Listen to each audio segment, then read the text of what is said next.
Du hörst Herzenssache, Projektgeflüster mit Madamfo Ghana, der Podcast, der dich nach Ghana mitnimmt.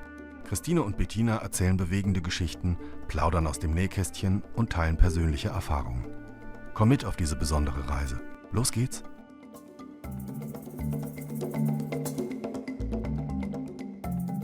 Hallo ihr Lieben, herzlich willkommen zur Herzenssache, dem Podcast von Madamfo Ghana. Und wie ihr erkennen könnt, habe ich heute wieder eine Sonderfolge. Ich glaube, das ist der Gast, der am weitesten entfernt angereist ist, um hier mit mir in Ghana, also ich bin in Kumasi gerade, einen Podcast aufzunehmen. Und warum und wer er ist, das klären wir jetzt. Deswegen ist heute die Podcast-Sprache wieder Englisch. Wenn ihr auf YouTube oder auf Apple Podcast schaut, könnt ihr unten den deutschen Untertitel einblenden lassen. Und ansonsten ganz herzlich willkommen zu meinem heutigen Gast, Juan Pablo Martinez aus Guatemala.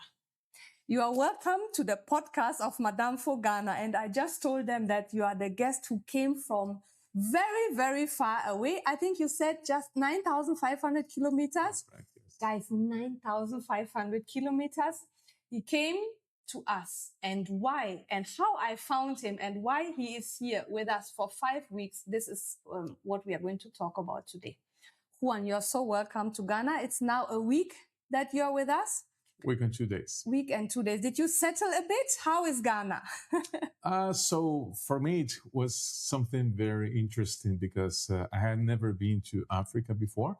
I have been to Asia, I have been to Europe and North America, South America, but Africa never. So when I came here, the only difference with my people is that, yes, the skin is a little bit more darker here. But that's the only difference because, yes, my country is also in development. So we do have many of the problems that you have here. We do have many of the challenges that you have here. Mm-hmm. And we're accustomed to find solutions where some other people don't find them. This is so nice to finally have somebody who understands that obstacles are just there to get over them.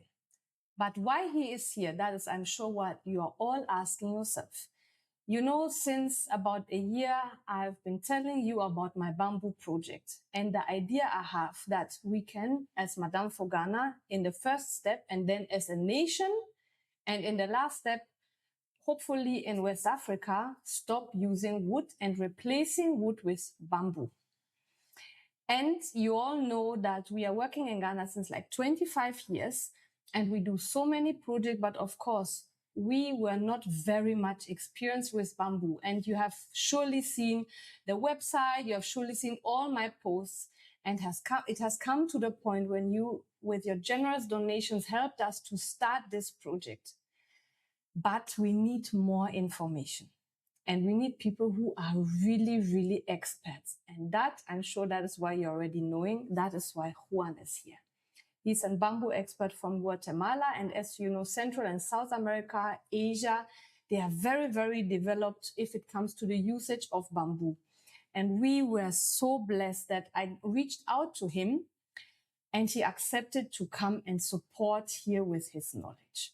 So what I'm suggesting now is let's hear a bit from you. Maybe we dive in. I was looking for people who are into bamboo and who can help Victor and me with their professionalism and their knowledge about bamboo. So I was on Instagram and I was looking for companies globally who are into bamboo, maybe who are experts, who build with bamboo. And then I found your Instagram page. We will put the link on his Instagram page and on his website on the show notes, so you can check him out in case you need help. Then you can reach out to him directly. So I reached out to you, and it took you like 5 or 10 minutes to respond. And then about an hour later, we had a call. And guys, I was a bit scared because obviously he's from Central America. That's where Guatemala is located, and they speak Spanish. And I was like, oh my God, I might not be able to communicate with him because I wasn't sure whether you speak English. So I called Klaus, who is having Spanish in the first year, and told him that maybe he has to translate. But as you can hear, luckily, Juan speaks English. So this message popped up in your Instagram. What did you think? At first, I thought, okay, Ghana. Okay. A few years ago, I had a contract from Togo, and they wanted $2.3 million of bamboo. But later, they asked me for $500 in legal fees that they needed for me to send. So I said, no, I'm not going to send you 1 cent. So I said, Ghana, it could be the same thing. But then I saw some Germans on the other side. I revised the website and I saw, oh, it seems like they are very serious people. So I was engaged as well. I said, okay, they are needing what I know, and I would like to go with them. I will like to take that challenge. It sounded good for me. I liked you. I liked whatever you were doing here, and I thought maybe I can make a difference there. Yes. And so it came to be. Then we first exchanged with Victor and Claude and Sandy over the internet. And then Victor and I developed a plan. Like you guys know, I've done so much research about the bamboo and where we want to go. So I think the first 2-3 months, we were constantly on phone and we were having conference calls. And Juan helped us to develop an idea and some stages. What is the first step, what's the second step, and then also about the machinery. I think this is the first 2-3 months we engaged. Maybe you can let us know a little bit, you are the expert, and we reached out to you and we don't know anything. And I had, like I'm always saying, you guys know me, I have always 1 billion questions.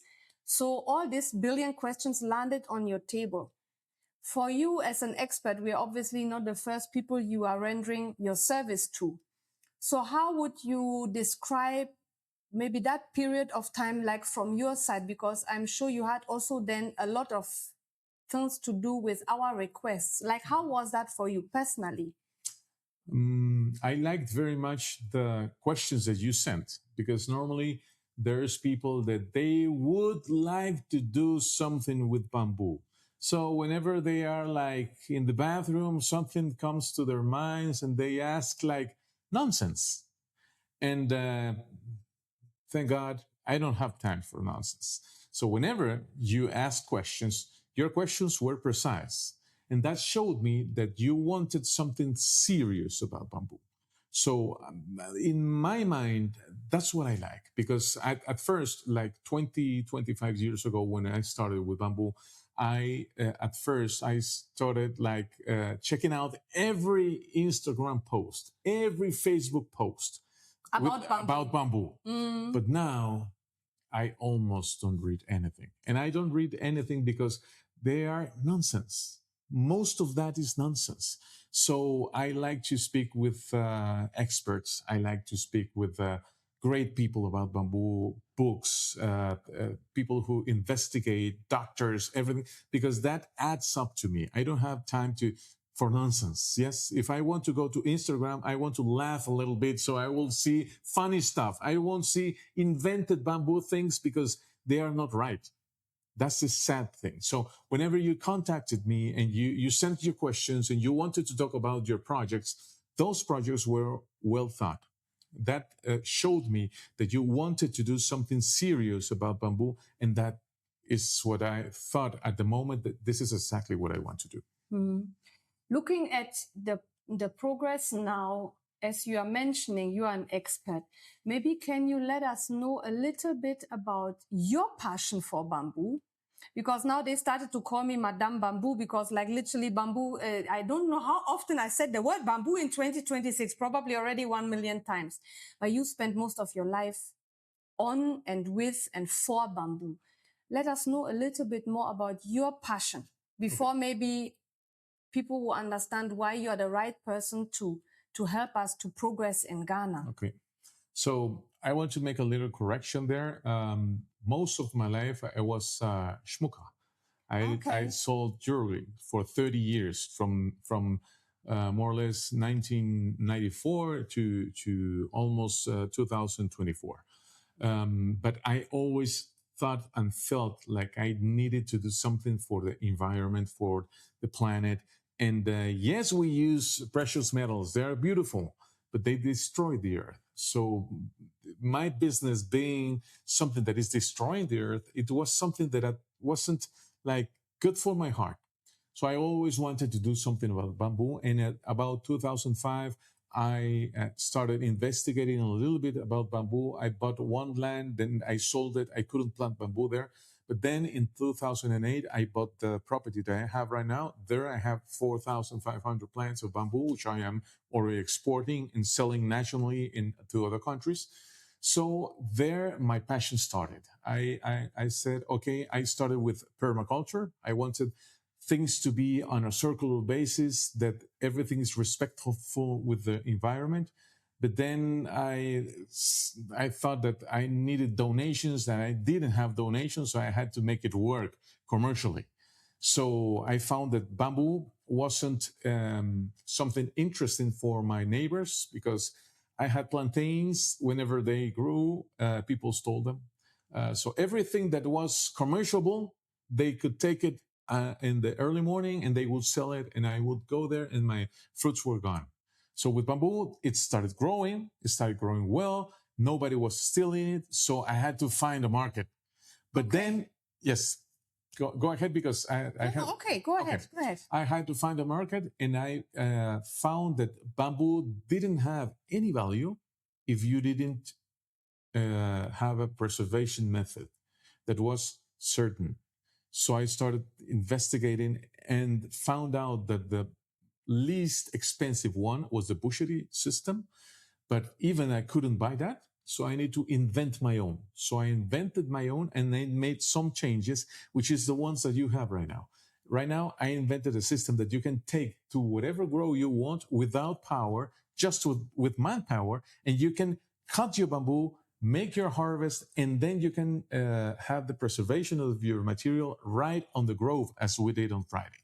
So that made the difference, and that is the solution that gave me the chance to start selling my bamboo and growing. After that, I started investigating, reading books, talking to experts, going around the world in events on bamboo. So I will be in Germany, and we will be in Germany this month later. Yeah. So that's how I have been giving fuel to my passion. Mm. It took you quite a while to arrive there, but when I listen to you, like the passion you have for it, this is something I can see in myself as well. And looking at what you explained, we will go into the details later. He has mentioned a system to preserve bamboo. When you go to our website, I'll put the link on the show notes. You will see that using bamboo, currently we are using it to produce our furniture for the children. You cannot just harvest bamboo and then use it. It needs to be preserved. But we will go to that one later, maybe in the next podcast. So let's stay on the road.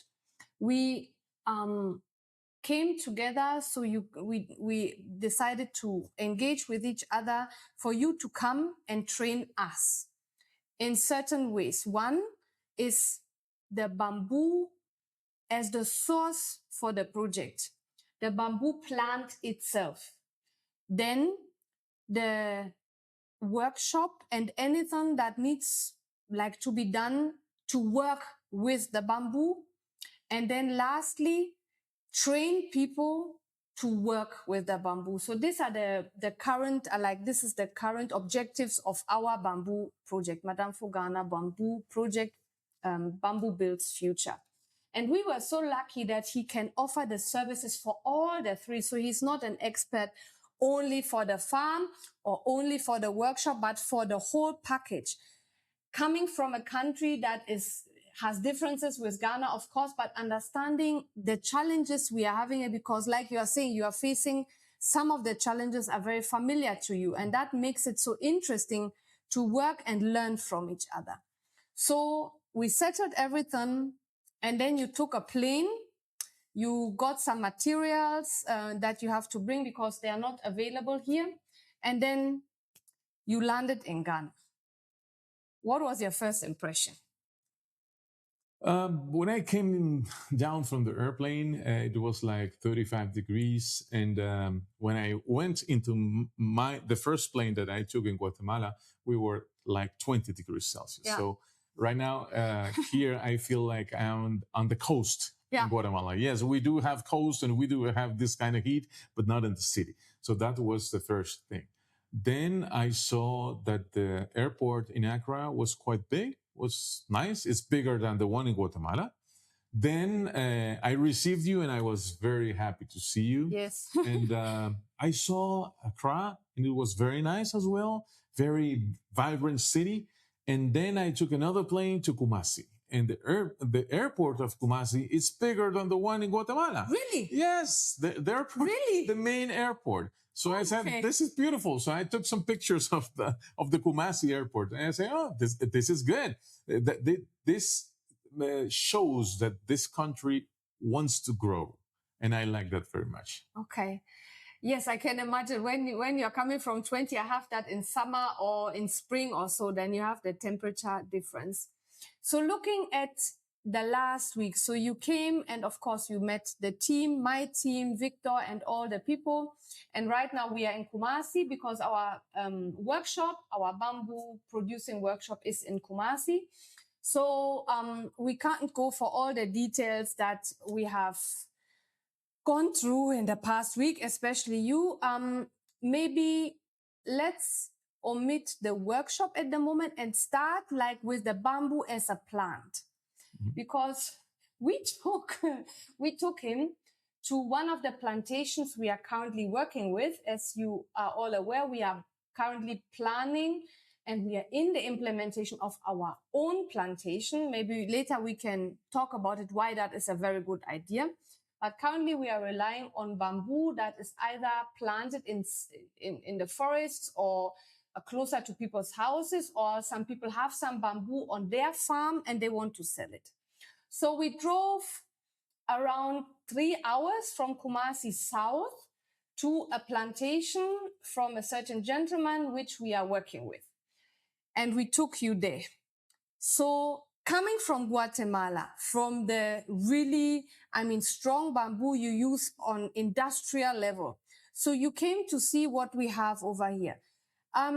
Without judging, like what would you say? What are we having? What is available here? What you have seen so far as an expert? So I started working with Guagua angustifolia and the Dendrocalamus asper, which are the best species for construction and maybe for also furniture and stuff like that. So it's very easy to work with them. They are very big, the Dendrocalamus asper. We cut some of them at 20 centimeters or 21 centimeters of diameter at the base. The weight is going to for around 400 pounds or 180 kilograms per one comb. So you need 3 or 4 people to take it out whenever you cut it, to take it out of the plant. So it's something very interesting. But of course, if we are going to do furniture, we don't need that big bamboo. So when we came to the place where we were going to harvest, the first thing that caught my mind was the galamsey site. Yeah. There was some illegal mining just beside the bamboo grove, and that was quite sad to see because they're poisoning the ground. But later we entered the bamboo plantation. That was a plantation made out of bamboo, thinking about a plantation. It wasn't a natural occurring bamboo. So the species, we had to call 3 of the biggest experts in bamboo around the world, and the 3 of them gave me different answers. Yeah, and I called one also a different opinion. Yes. So we are not very 100% sure what bamboo it is. Yeah. We think it's the Abyssinica, but it's the one that I saw the pictures, and I think that is the one that maybe. But the quality of the bamboo is very good. We found some like 12-meter long poles. The biggest ones are 7 centimeters in diameter.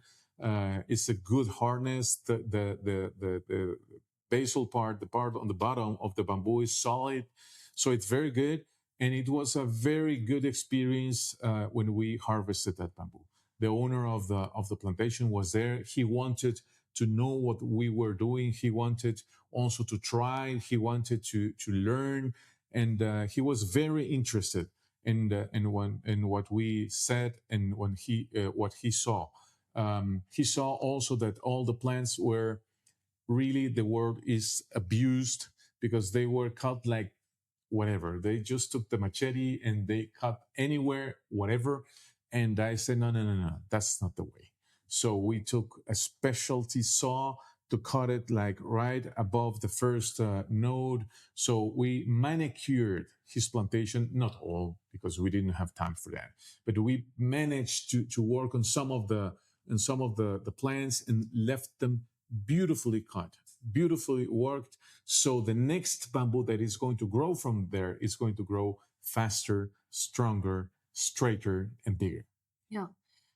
When I summarize what I experienced there, it is really a difference how you harvest the bamboo professionally, how it's really done, and how people are doing it here. And this is why I've been saying we need intel, we need information, because the knowledge is out there, it's available. You are bringing it to us. But without this information, we might be able to harvest bamboo. We will rely on the local people who have done it in a certain way, let's say, without knowing it better. But one reason why I want to do the bamboo project is to save Mother Earth, especially in Ghana, because of the galamsey and also because of reforestation. So to bring you there as a foreigner who hasn't been to Ghana, and you have also observed one reason why I'm so burning for this project is to protect the environment. And you can see that at the verge of where the bamboo plantation is, where we went, they started encroaching with the illegal mining. Why? Because there's no income. So now, if we get a chance to further this project, not only in this particular area, but in any area where we get hold of land, where we can buy the land or lease the land and make sure we use it for a good purpose, we plant bamboo, we plant trees, then this will be really something we can contribute massively in the protection of the environment. And adding to that is harvesting it in a professional way so that even the plant will thrive more, meaning it will consume so much CO2, much, much more than any tree could do in the same time. So we harvested the culms currently for our project we are doing, which is furniture for children, for teachers, chairs and desks. And we are currently planning another project, which is like a barrier for a school. So looking at the harvesting exercise, as you have earlier on said, bamboo needs to be treated. So guys, go to our website. There are pictures and videos there. What is it about the treatment? But looking into your system, which is more efficient, less costly, environmental friendly, and will help you also economically. Maybe you can explain this to us, like just guess about people who are now listening, who are interested in helping us protecting the environment, but who don't know about this so-called boucherie system. If you can explain why bamboo needs to be preserved, and then explain to us what the advantage is of your system, the one you are currently teaching to us and my team. Okay. So bamboo is a cousin of the sugarcane.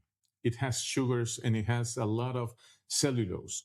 And Dinoderus minutus is the name of the animal, the insect that eats bamboo. He loves what bamboo has on the inside. So if you leave your bamboo without taking out the sap, which has a lot of sugars and other things that they like and they love, and also the walls with the cellulose and stuff, if you leave it without preservation, then that animal is going to get there 1 week later. Even though in the workshop, some of the culms that were harvested like the time before, like 10 days before, they already have animals. So we are going to put it into the treatment system tomorrow, and they are going to die, and everything is going to be okay. But there's already there in 10 days. So they are just waiting for you to fell the bamboo in order for them to enter. So the boucherie system is a system that forces all those sugars and the natural bamboo sap to come out of the bamboo on the other side, pushing from this side the mixture or the formula that we use, which is some chemicals, but there are organic chemicals, and we push them through the let's say like the veins of the bamboo, and they come out at the other side. So whenever at the other side starts pouring out our mixture, the mixture that we prepared for making the preservation, then you can know for sure that your bamboo has been cured. And then you can take that bamboo and it's going to last forever. If you take care of it without exposing directly to the sun or directly to the water, that bamboo is going to work for you forever, and it's going to store the CO2 forever. Yeah.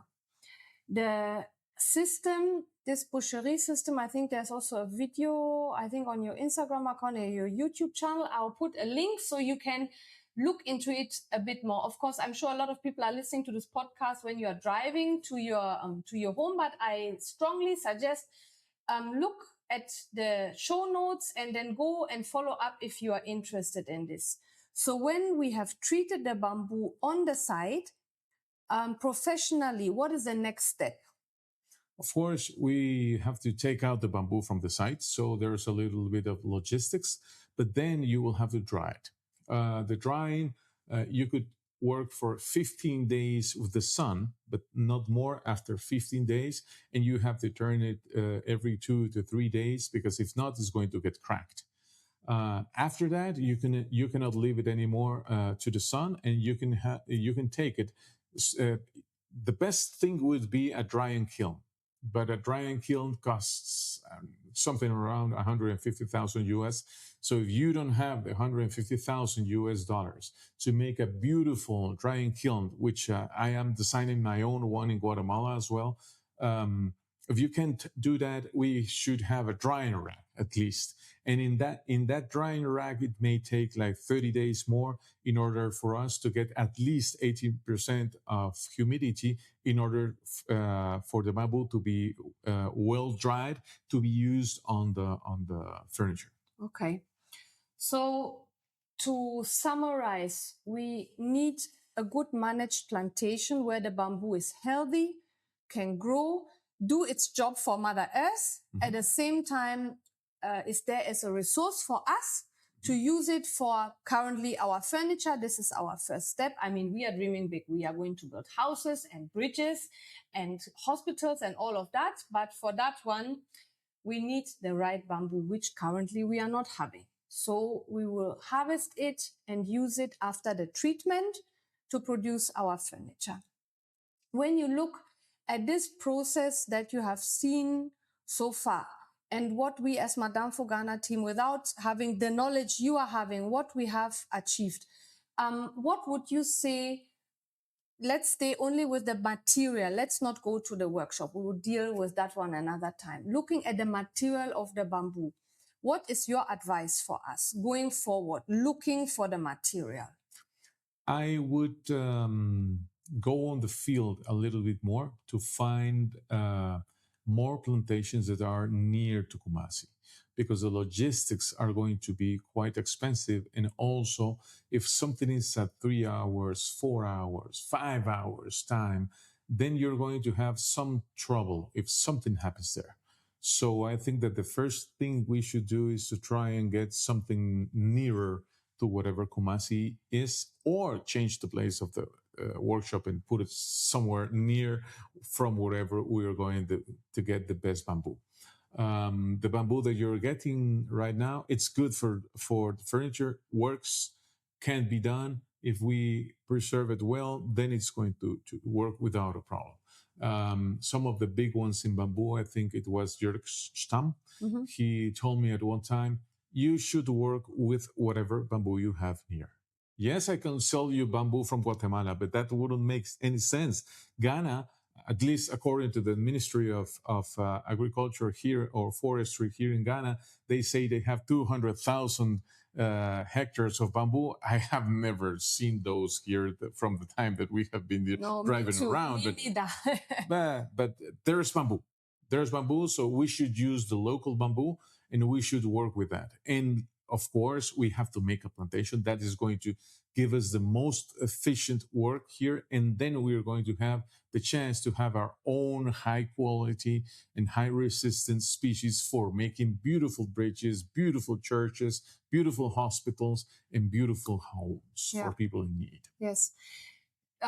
Now that you are getting to the plantation, which is a topic for us, I'm somebody who really likes income generation. So the farm or the farms where we are currently working with, who are supplying us with the bamboo, we are already creating jobs, because people need to harvest them, people need to pack them, somebody needs to bring it. So this already is something that helps the local environment to thrive because of an economic impact. And I'm always saying, like, getting people jobs makes them more independent. They can take care of themselves and their own lives. So this is one aspect, what is like my aim behind it. Let's look for maybe the last 5 minutes we are having into the plantation. We showed you that, or we told you that we have a plan of getting our own bamboo plantation, one, to protect the environment, because if the land is for us, nobody can encroach there and do illegal mining, put poison in the soil also.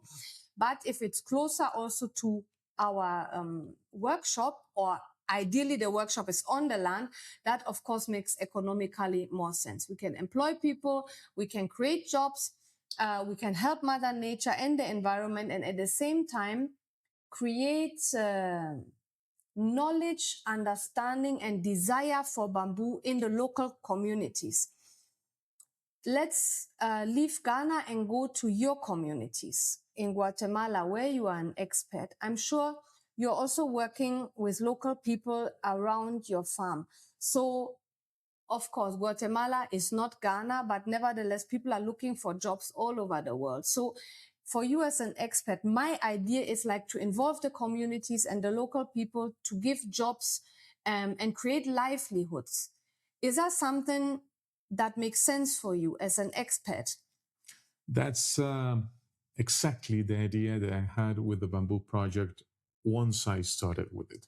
Bamboo has the chance to change livelihoods, to change whole communities. When I just bought the property where we are having our first big plantation in Guatemala, he's talking about his plantation in Guatemala. In Guatemala, so people were earning a certain amount of money.